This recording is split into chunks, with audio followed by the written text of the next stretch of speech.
symptom I see a lot of times is like because we get to talk about like aspirations and what's most important and goals in the future. And I start to see people like lose a little bit of excitement in the future. They're just like dull to like, retire at 60. I'm just doing the grind. Like they lose, it's almost like they've lost the hope in the future a little bit. It's either that or sometimes they're like hardcore FIRE. And those are two, to me, like big time. It used to be that I was just like, that's just some scenarios that come up. But like nowadays, I'm like, those are triggers to like, there's some underlying issues around that are brewing. I think a lot of times it's typically this thing we're talking about, like these conflicts with the system. And so my argument for those people, if I can get them to get to that point where they realize that, because that's the big thing, is awareness. You got to realize that's actually happening in yourself. But if you can get to that point, then it's okay. Typically what we find is, because the question is, why don't you just leave the job, or why don't you just go do a different flavor of medicine or something like that eliminates some of these problems? Because I have seen people do that and it works really well, and those issues kind of fade. It's like the hardcore FIRE guys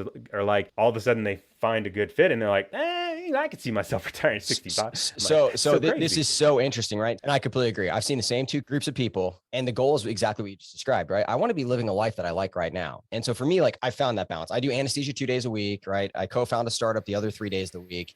And for me, like I love what I do. Like I love my life now. I've got balance. I get to coach my kids' soccer teams. Like I figured out the scenario for me. But when I was full-time medicine, right? So I'm 0.75 in FTE, which is crazy math, but I am. And when I was full-time medicine, man, I burned out hard. And then when I tried to go to entrepreneurship and burn the candle at both ends, to be honest with you, I burned out hard. And so for me, it was like, okay, how much of each of these things do I need to have the life that I want? But when I was on either end of the spectrum, where I was like, oh, I'm just in the grind, I just got to put the time in, I'm not gonna be able to enjoy my life fully until like I get to that number. That's a miserable existence. And then when I went to the other side and I was like, you know what, I'm just going to crush things and be an entrepreneur and build this business on the side while I'm making full-time money as an anesthesiologist. I'm going to get to FIRE as quick as I can. Ultimately, that ended up being an arrival fallacy. I was like, oh, when I get to that spot, things are going to be better. I'm going to be happier. And that doesn't happen. And if you're on that journey and you're telling yourself that once I get to that number as quickly as I can, that's when I'm going to be happy. It's not true. You're going to get there and you're going to be so disappointed that you wasted all this time crushing yourself to get to that number faster. Yeah. And on the other side, you just stay stuck in a job where you're quote unquote grinding it out to be happy someday. That's much further down the road. And that's not a great existence either.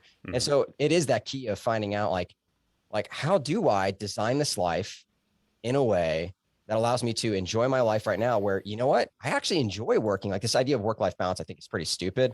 Like I just have balance. Like I work as much as I want. I'm with my kids as much as I want. I have balance, and work is a part of that, right? It's not like they're separate things. I share my work with my kids. I share, like that entire piece together. But I will say that the key is what you're getting at, which is life planning. It's intentionality. It is not going through the motions. It is not crushing yourself, hoping that this existence you're creating in 5 years from saving every single penny that you can is going to be better. That's not an intentional decision. You're just wishing away your current year so that you can hope to be finding that pot of the gold at the end of the rainbow in 5. It doesn't exist. It's not there. You're not a leprechaun.